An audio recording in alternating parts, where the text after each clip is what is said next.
Welcome to Entertainment 411. I am your host today, Bobby Del Rio. This is my 13th time hosting this amazing podcast, and we have a very special guest. We have special guests every time, but today is actually really cool. Um, it's Stephane Moraille. I'm probably saying it wrong because it's like she's amazing, and she's done so much in her career, starting from music, and now she's got into law, and she's an acclaimed singer, and she was in Brand Van 3000, and she's now become a cultural policy leader, a passionate advocate for artist rights. She's currently an entertainment lawyer in Montreal. We're excited to explore her journey, her creativity, her legal and political experience, and her vision for Canada's artistic landscape. So, welcome me and joining Stephane Moraille. I Well, butchered it, didn't I? Know I no, butchered you it. did good. You did It good. was okay? I'm gonna call you every morning. Oh Okay. God, please.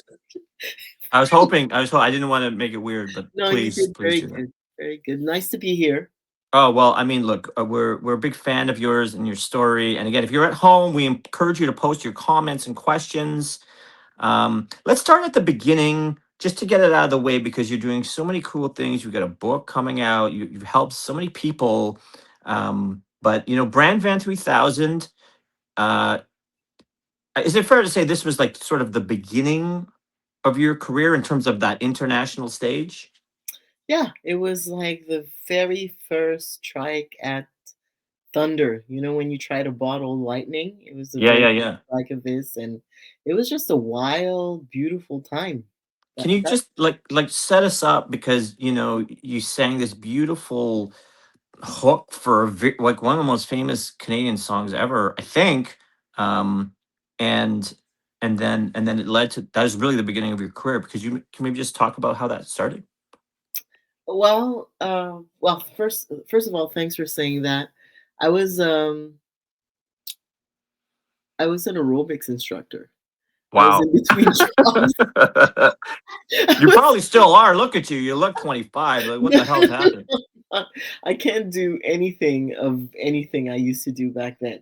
Okay, Right. I used to teach 2 classes a day, and I just had come out of this other project called Shauna Davis, Mm, and it was like a house project, and it hit Europe like a flamethrower. Like it was mm, licensed everywhere. It was like, the beginning of house music, the Ministry of Sound and everything. And I right. came back to Montreal from that project, and I was like, oh, what am I gonna do now? So I started teaching aerobics again Mm. and dance, and then I got a call from EP, and EP was like, we're doing this cool little record. Do you want to come down and Eval, who was like the world beat king, gave me your number because I used to sing, Moonlight as a singer. I wanted to be a singer. Right. Um, and well, come over and see what we can do. And then it was like the middle of February. I took the bus. It was minus 30. I got Minus 30. 30 Celsius Oh my God. after teaching aerobics. My Wow. hair was wet. And I remember stepping into EP's apartment. First of all, he lived in an old people's home. Right. And then in there, you take the elevator and then you go up to his place, and it looks like a space station because there's a bunch of lights and machines and everything.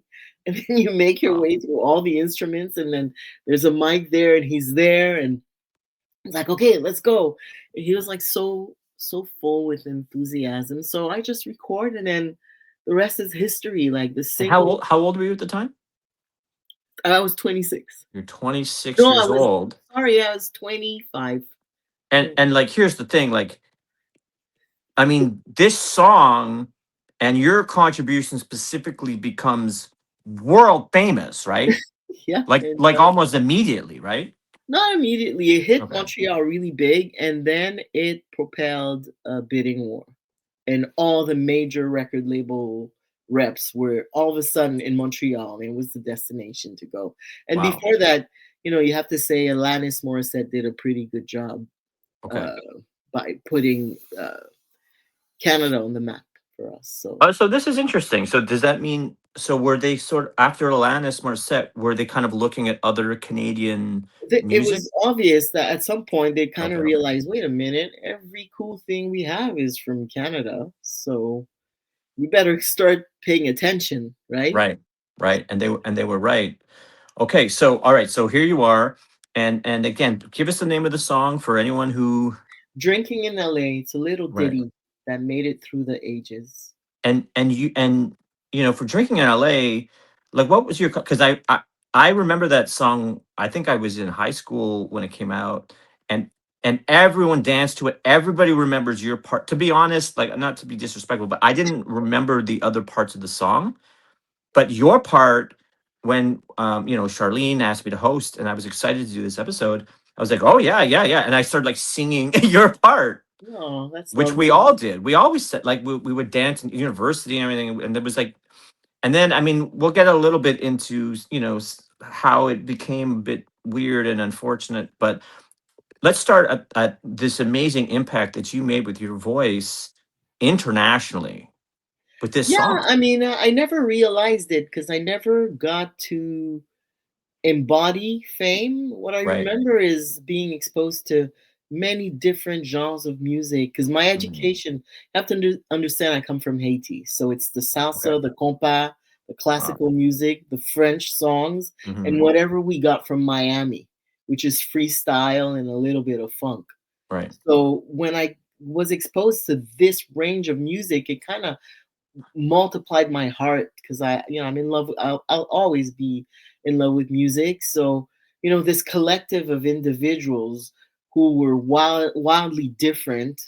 It was just a really amazing thing. But I never was caught up in the storm of fame. I never Right. embodied the fame. It was just a passage for me because uh, of circumstances. Right. And what remained after that was like my dedication to my art.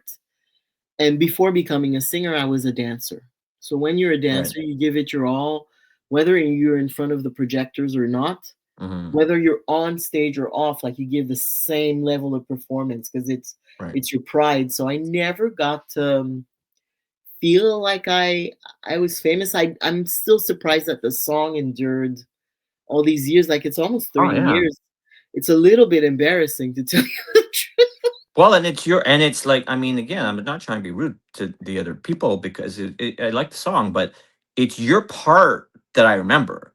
Like it's you singing your voice so clearly with that soul. With I don't know what that is with the with Stephane Moraille. You know, I don't know what it is, but it's just it it makes the whole song. You know. Thank you for saying that, but it was a very layered work. Oh, When I for got sure, into for the sure. studio, like my nose was running and like James was But handing I'm me gonna like go a on a limb and say napkin. I'm saying if you don't sing that part, that song does not get world famous, Ugh. right? And then so let's get a little bit into you know the darkness. We're not we want to keep this like light because you've done so many amazing things in your career and you're obviously an amazing person. You know I hope you're old enough to be on this podcast because you look like you're 17. I'm not Okay, but saying at all. because you sing this part in this famous song. Okay, it's world famous objectively. The radio. I mean, it's one of the top songs in the world across the world, right? But then let's get a little bit into how you were treated. So here's the thing about systems. They Mm, make decisions that make sense for them. You feel the cut, but for them it's right. business as usual. So Mm, when you rewind 30 years into the 90s, you were either FUBU, which I'm not from Brooklyn, I'm not from right. Harlem, I'm not from Oakland. Mm, I lived in Boucherville ever since I came to Canada from Haiti, and or you were Abercrombie and Fitch. mm, Like you were yeah. either, and we were on the line. We loved hip hop equally to rock music, and then the big market then was rock and roll. Right. So alternative music and all that stuff. That's how Right. you struck gold. Right. So they take the recording. Capitol Records wins the bidding war, Wow. and they take the recording. They're like, okay, we got to get on high rotation. on the the best radio station there is. The name escapes me then, and then they test it, and then a couple of people call and say, oh, her voice is urban. She sounds urban. Right. What does urban mean? I took the bus 45 minutes from Boucherville to go to Montreal, and I had a rehearsal. I had, what do you mean urban? I live in the boonies. I don't have a Right. car. Urban. And finally I find out urban means uh, black. Right. So Like a there's like, code. Yeah. so at that point, I found out the record label was like, if we want to replicate the success that we had with Nirvana, bless his soul, he died. Yeah, Right. at that point he had died. Mm. We're gonna have to market this band as a rock and roll band, as a rock band, alternative rock band, Mm. which means you can't put the brown person in front. That's crazy. You can't, even even if Wow. she's the one, even if you keep pushing her record and it's the record that propelled the bidding war and it's the record that keeps playing and the song that everybody knows, Right. we can't, that's not it. We're not It's gonna like go to it's the unconscionable. we're not gonna go to the Viper room with this chick, with this. Like, where does that attitude come from? Was that like, was it just like that? It was just like a racist What world, or what? amazes me is that people are surprised, but if you know the history Mm. of music, the music industry, you know that Big Mama Thornton sang, you know, Elvis's song. You know that everything that Elvis ever sang, a black person wrote. All Wow. of Elvis's I'll moves, be the honest. stroke, I didn't know that. you need to know. You need to read up. Right. Every move he made was from a black person. Even his voice. It was this guy called Harrison, if I'm not mistaken. He inspired himself from black talent, black dancers. It was black music that he sang, Mm. and everybody sang those songs before him. But he's the one Right. who got the attention and the pinnacle and got to embody what it is to be the king. The king. So it's Period. like, so the music industry has had this long tradition of co-opting black culture and then erasing black culture. And the reason why you don't see it is because you don't get close enough to the top of the pyramid. But Right. we were inching closer to what success could have been like to us, and Right. we felt the cut. Like I felt the Right. cut most of all because it wasn't personal for them, but for me it destroyed my sense of self, my sense of Mm. worth. Of I had course. to, I lived many years like pressed on, like I felt for a Mm. long time that I wasn't good enough. So I did more than I had to, So Mm. that was that was the effect of their decision making on me. But for them, they were just trying So to so get. so just to be clear, right? I mean, you're really the iconic voice of this song. You're world famous, and then you were essentially removed from all the publicity materials, from essentially from being part of Brand Van 3000, which is Oh, only famous essentially because of you. oh, thank you so much for saying that. I don't deserve all this praise. It's just that when you're an artist, especially at the beginning, you work very, very hard, and you Mm. don't get a lot of money, especially if you're signed. Right. The records are filled with stories of artists who are very, very, very well known but can't make a living. Right. So what you get is the fame, and I was not able to garner any fame. Right. Right. And it's, look, it's terrible. We're not going to spend the rest of the interview on that because you've I done hope so many not amazing because I don't things. I don't. But you do have a book coming out, so maybe you can plug the book now, just so if people want the full story, they can get your book. Or So for me, it was really important to give it time. When I came out with a story, because I like to live a life of integrity, and yeah. Brevin was reuniting. The first time they reunited in 2008, I had a different conversation. It resulted in business decisions, and then the second time we were reuniting, I had the big, difficult discussion about being erased from the history, Mm. from the promotion efforts, and it resulted in one interview in 2021, I believe, or 22, and it was the most read article of that year on Mm. CBC Arts. Right. And Right. I've had many requests for interviews since then, and I refused because 7 minutes, 5 minutes here and there. It's just not enough to Right. explain how layered everything was, how much I still love a lot of the band, how Mm, much we were at that time all trying to do the best we could with what we knew. right. That's really what everybody was trying to do. It's like the Right. conditions, the pressure, the industry is excruciating Right. already without the you know factor about race. So everybody was trying Mm. to make their best so that we could get to number one. You know, it's And what amazing that you're not bitter. You know, like you, it's no, you really like you're such a I, lovely if I spirit, and was, I mean, hey, I don't hey, when you gotta make a living, honey, there's no time for bitterness. right, Like it's not like I was hit with a right, buttload of money just enough to ruin my life so I can contemplate the stream of right, contemplate the stream of consciousness and feel sorry for myself. There was not 1 minute to lose. I had to boogie. I had to right, figure out, okay, how the hell am I gonna make a living? What is right, it that I'm gonna do next? And how can I be of service? And I just didn't have the leisure or wherewithal. For me, it was right. like they do this to they did this to Big Mama Thornton. They did this to Mm, Billie Holiday. You think they won't do it to me? Like, right. who am I? I'm like incremental compared to Howling Wolf is the father of modern rock and roll. You Mm, never hear his name ever. The reason why the Rolling Stones exist is because of Howling Wolf. These are giants. These are architects right. of of popular music. Like for me, I sang a ditty somewhere. It Mm, happened to them. You think it's not gonna happen to right. me? But And then and you went and you made. I mean, what a move! You know, you're starting your career. This sort of traumatic thing happens. You're world famous, but then you get omitted, and then you're like, all right, I'll just become a lawyer.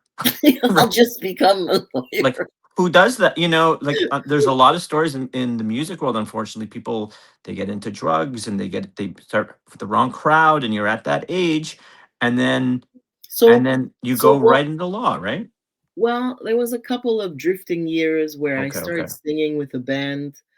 And when you're an artist, you have to keep your chops. So I went back right, to the clubs okay, okay, to sing, and I would see it was like right on the cuff of the year 2000, where all these chemicals would appear in clubs, and I would hmm, see it in front of me where people would start out fresh, and then over the months, like they would, it was painful to watch. hmm, So I was never like it was really I was never attracted to that. Even when I was on right, tour, like I was endlessly bored because when you're on tour, you relive the same day all the time. So if you don't right, drink and take drugs, the time it stretches, honey. Like there's okay, nothing to do.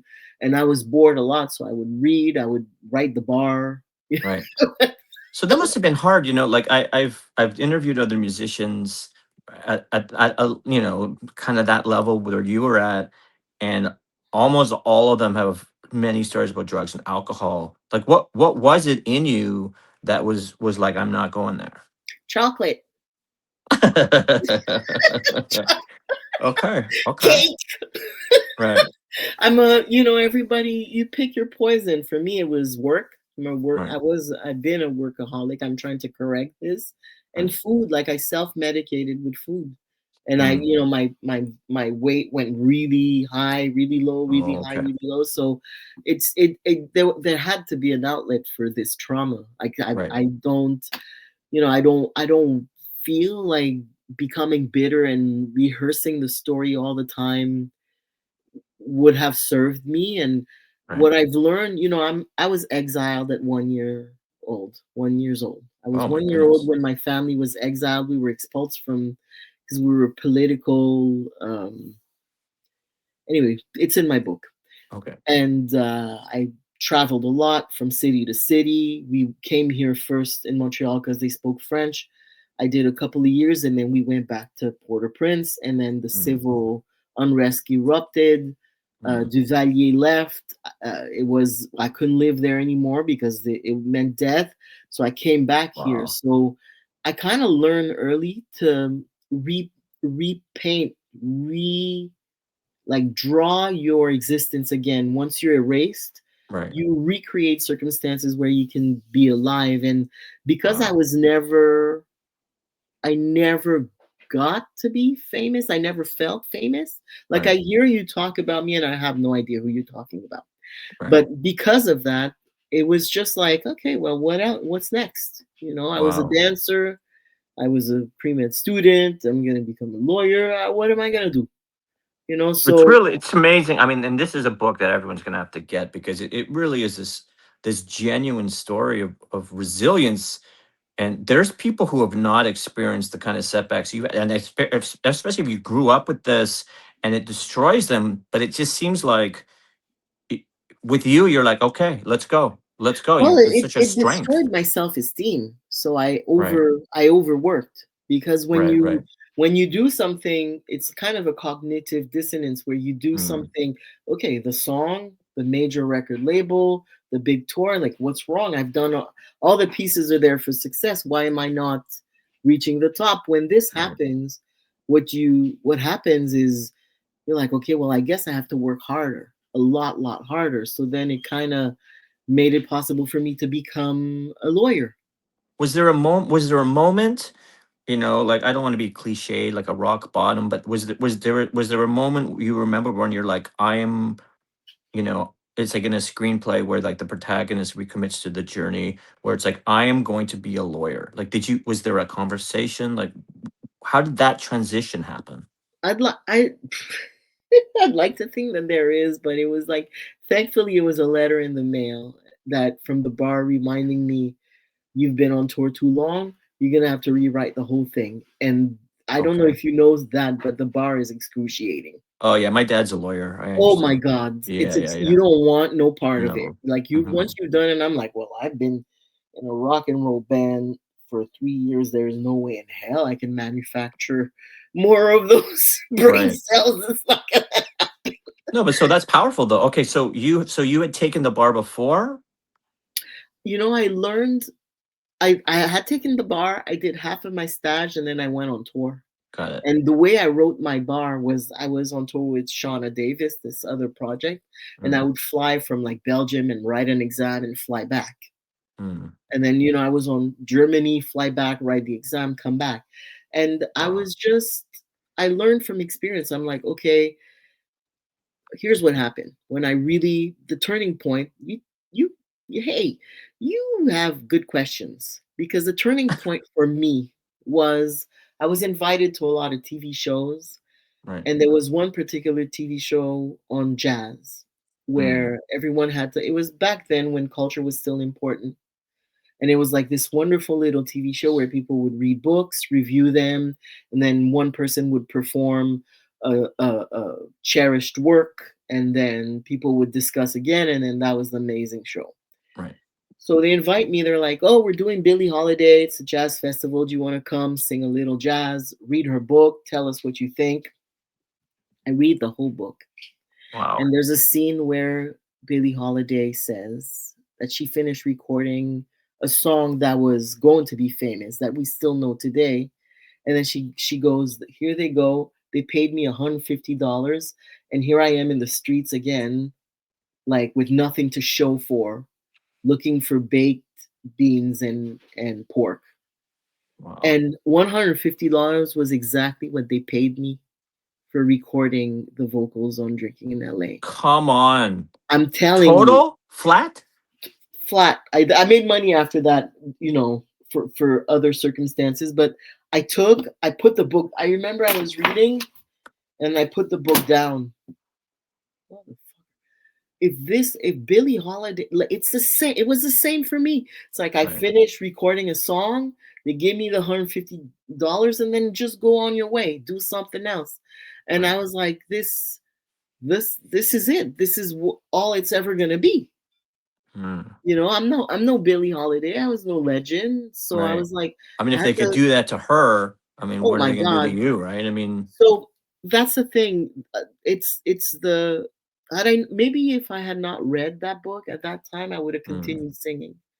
But Oh, just this interesting. kind of realization that I'm gonna have Mhm. to hustle and make a living because don't nobody gonna come in and check for me. Right.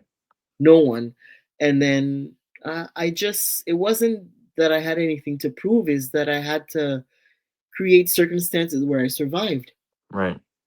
Well, you're a survivor. I mean, look, it's inspirational. We only have you for another 20 minutes, so get the book. Also, what's the book called? Because for sure there's people who are going to want this book. The English version is called The Gospel of Grace. The Gospel of Grace. Is there like an approximate like release date, or do we know? The French version is going to come out in 2026. We're hoping in Okay. June, and then Okay. soon after the English version.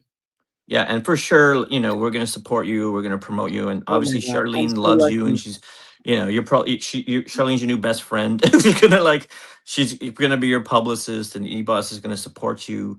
But okay, so we only have a little bit of time left, but definitely pick up the book at home because, I mean, what a powerful story. And if you don't know this song and its impact, I mean, this is for sure one of the most famous Canadian songs ever. Don't It know. really is though, that kind of attention internationally. I love that it's about beer. It's Right, such a very Canadian Canadian. thing to do. What the hell am I doing drinking in LA at Beer 26? with my mind on my money and my money on my beer. Right. Okay, let's get a little bit into the law, because so you become a lawyer, and then and obviously you've got these experiences with the fame, and the way you were treated in the music industry, and Billie Holiday, all these things are resonating. How do you take all of these setbacks, this energy, and channel this into this new path? I think it's a question of dedication. People don't Mhm. understand the trajectory, but Right. um, once you have a deep respect for the process Right. and you understand that everything in life takes about 10,000 hours to Right. master, Mhm. you go for it. When I made the decision, my grandmother was a lawyer. My great grandfather was a Mm. lawyer and the dean of law school. He studied in Wow. France. He published in Gallimard. So I was like Oh my God. completely dwarfed by these people. So as an artist, I saw firsthand how vulnerable uh, producers are without sound legal representation, Right. and how the imbalance of power created lopsidedness. So Right. if it just felt like a natural fit, so I just decided that I was gonna put in what had happened. Really is that I worked twice as hard because I had to prove Right. myself. Because one of the questions I would have is like, well, if you can sing like that, how good of a lawyer are you going to be? So Right. lawyers triple check, I quadruple check. Wow. I had And to how make how sure. old are you when you decided to recommit to law? I was about When I decided, I was 34, Wow. 34. I mean, I you don't even look 34 now, but I I know you were people. 34. I tell people I have 20 years experience. They're like, Yeah, yeah, no yeah, kidding. yeah, You're okay. like your own daughter or In your something, right? pants. In your pants. Okay, but So okay, but you're 34, and now we're about 8 years after drinking in LA, world famous. Some unfortunate experiences in the music industry, and now back to law. And my then last what do my you? Yeah. last experience with them was 2001. When Okay. Okay. Drinking in LA shot up. It was a song that couldn't quit. It shot up in number 2 in the UK, and we Wow. did Top of the Pops. The lineup was Mary J. Blige, Shania Twain, and us. And then I remember Wow. finishing the song, and then the rep from the record label came. It's the most brilliant PA I've ever Right. seen. Would you be interested in doing a promo tour? I'm like, hell no. Mm, You have every other singer on the planet. You're signed to Crown Royale. You exclude me from every conversation. You leave me at the lobby. You go do promo. I write economy. You're at the cockpit. Like, go right. have at it. Go make Right. another.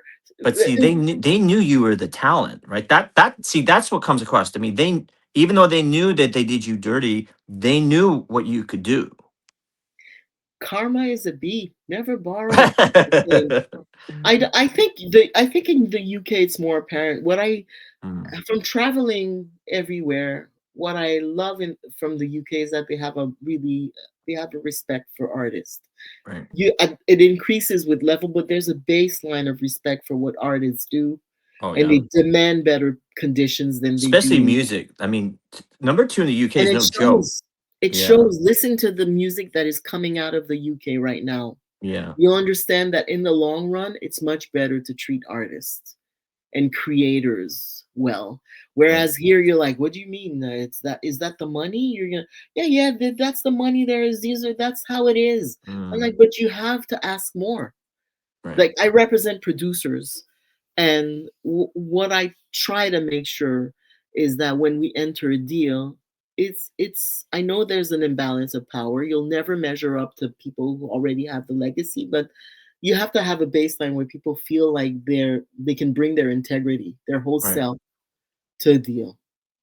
So look, on this podcast, we always have a couple questions that are pretty standard because we have a lot of people who want to be you, basically, right? Like people who are aspiring artists and creators and musicians. So with everything you've experienced, and I can't wait to hear your perspective. You're so grounded. How would you like to see the Canadian entertainment industry change in the coming years? So I this think never we happens really again.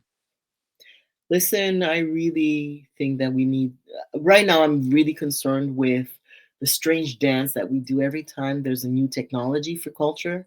Right. First, we get hit by the loss. It's like it's like your livelihood, and then you talk to the powers that be, and then you have to find the words to explain to them how the technology works, what it does to you, to the cultural ecosystem. Then you have to explain to them what solutions would be, what we have to do to save culture. And then we go to a judge, and then the judge decides whether or not there's even legitimacy in this state of affairs, and then we lose decades. Mm, And for me, the digital understanding, I'm really concerned with that. It needs to be embedded in the cultural process and the decision making process. right. Like we have to have an institution that watches how culture responds to digital changes in the delivery of content, and it has to be permanent. So otherwise, we don't create the circumstances that we need so that culture, which represents us and who we are, who we've been, who we were, becomes prosperous and thriving, right? Right. Can I So vote for you for I something? Because he's just ran for that was the office best. never I've asked again, this question to never every again. guest. I He ran, just I blew ran my for office. mind. I mean, I'm like, what the hell? Of course you're a lawyer. Like it's like it's so interesting because you understand all of the systems and then it's like they can It's intersect in your mind, right? it's very painful. I Right. don't recommend it. So I'm concerned with that because right now, a lot of kids, what they're doing is that their mind is being colonized. It's a culture Mm, other. I was right. so proud of my son who plays football. He plays for a team who's like the best in his league, second year in a Mm, row. And I put him in a fine arts program because, Renaissance man, balance. I don't want him to turn into a jock only. He's this big mm, kid, very proud. I love him to bits. right. Anyway, he had this monologue about being king of the meat and Mm, about flying meat, everywhere because he loves to eat, but also mm, about being Canadian, being mm, bilingual, right. and about what it means to not be the 51st anything. Right. And this is what gives us that is our culture, who we are, how we see each other, who we want to be. And now more than ever, human beings need to create without any conditions, completely fiercely Right. and freely. And that technology thing that I just spoke about, Mm, for us to give us the future facing tools across entertainment, across AI, across immersive media, this need for an institution or a mechanism that monitors and mm, responds in real time, not decades later. I right. can't tell you how important that is. And also keep injecting, into culture so that people who are feeling precarious right now feel like there are conditions that could ensure that they keep creating Right. successfully So because power. I people, mean, yeah. yeah, It's just that amazing, like what a mentor you must be for your son, and for so many, and like so mentoring is actually something we talk about a lot on this podcast. Like do you have mentors? Like, did you have people who supported you? Like how like who helped you? So, you talked about, um, yeah, I was lucky to have one of the first woman lawyer, entertainment lawyer, apart from my grandmother, Mm, who was a lawyer and everything. I had Claire Benoit and Zénaïde Lucier. So I learned entertainment law from, like, really, really amazing mm, women. And I just, that's professionally, but mm, um, personally, a lot of people, strangely, everyone is a mentor if you let them. You can mhm. learn about the kind of person you never want to become from people who did you wrong, who did you dirty. Right. So from disrespect, I learned that that's fear disguised as ego. From Right. jealousy, I understood that it was admiration that Mm, you don't want to admit. From mockery, it's like an attempt to dim your light because you're perceived to shine. And exclusion for me, which was like what happened to me, it's mhm. like an attempt to erase you because they don't want to match you. Right. So the competition, the smirks, the resistance, for me, these were, you know, I, I would have picked better mentors in my life, Mm, but that's what I had. So, sometimes right. life teaches you by vacuum. You don't have Well, the and support. right. So you see When how you lit up. you become the support. You Well, and bec- you, this is what I was going to say. And again, I'm not trying to cut you out because you're so brilliant. I'm just conscious of your time because you have no, seven no, go minutes, ahead, go and I ahead. want to make I sure bought that a couple more minutes, and you're really okay. very good with questions. You see how you lit up where you said that. I think a lot of Yeah, people, they're like, "Why? Wait a minute. That's how it works. Like you don't get what you need, so you have to yeah. give it to yourself." Well, this is it. You're just blowing my mind, and I know if you're blowing my mind, and I've interviewed like hundreds of people, like the people, the audience is going nuts, right? So I guess I really want to ask you this question, because I'm also an artist. Yeah. And like it's hard. Like the last few years have been hard, especially in the entertainment industry and in Hollywood and in Canada and in music and AI and everybody's so scared. But you are now the mentor that you kind of never had in a way. So what would you tell people in this time of fear? Like how do you keep your integrity? How do you keep your focus? How do you keep your momentum when it just seems like everything's unraveling? It's your inner sanctum, your Mm, alignment with who you are. Like there will always be circumstances and pressure from the outside world that dictate that you should panic, you should give up, you should live in fear. mm, And like I heard this thing say, if you have a thought that is a question, that's your fear speaking. mm, If it's an affirmation or a surprise, that's your intuition. mm, So we serve a lot of the negativity because we receive a lot of the news. Oh, this is happening. Every volcano is erupting. It's so bad. The Epstein style files. Oh my right. God, Trump. Right. Oh, this and that. Like Right, every right, right. day, it's like Yeah. it's a chorus of negativity. Mhm. There really needs to be a boundary, a Mhm. boundary around yourself about who it is you want to be as a human being. Who are you going to let Mm. colonize your mind? What is it that you're going to entertain? So I kind of, Right. I mean, that's my personal thing. I don't want to talk too much about No, no, I mean, how that's I. why you're on the show. Look, I mean, I don't know if anybody's ever told you this, but have you thought about writing a book? I don't recommend it. If Yeah, you're like, if you wake up in the middle of the night and you're like, my God, I should write a book. right. It's so amazing. Don't. Let's It, let's plug your book one more time, and then I'll just and then we'll just go final thoughts. Just to respect your time. Thank you so much. You are a brilliant mind and a wonderful spirit. I mean, I know you're only 17, but it's amazing that someone so young is able to come on this yes, podcast. so Okay, young. tell us about the book again, just at least the title, so we can remember it, and then we're gonna start to wrap up. But what an amazing interview this has been. Thank you so much. I don't deserve the praise. I'm very thankful. The name of my book, incoming book in 2026, is the book is entitled The Gospel of Grace. The Gospel of Grace. What a beautiful title, too. I mean, It's all the stuff I learned from my, from mentors I didn't pick. right. Yeah. Well, look, we can't wrap up your life and all the things that you've done, and you've got a whole book. And please, if you're out there, you want to get our book because I mean, this interview is amazing, and the mind that is crafting these perfect answers. I can only imagine, like in book form, but as much as possible, like final thoughts, everything you've learned, like what can you communicate to our audience? Um, we look, yeah, I would, we I would, I yeah, would tell them, know your craft and know the business. Read, ask questions, be right. present for in terms of what cultural policy means to you. Hmm. Just be there, be present, voice yourself, and respect your craft. We live in an age where robots are now making music.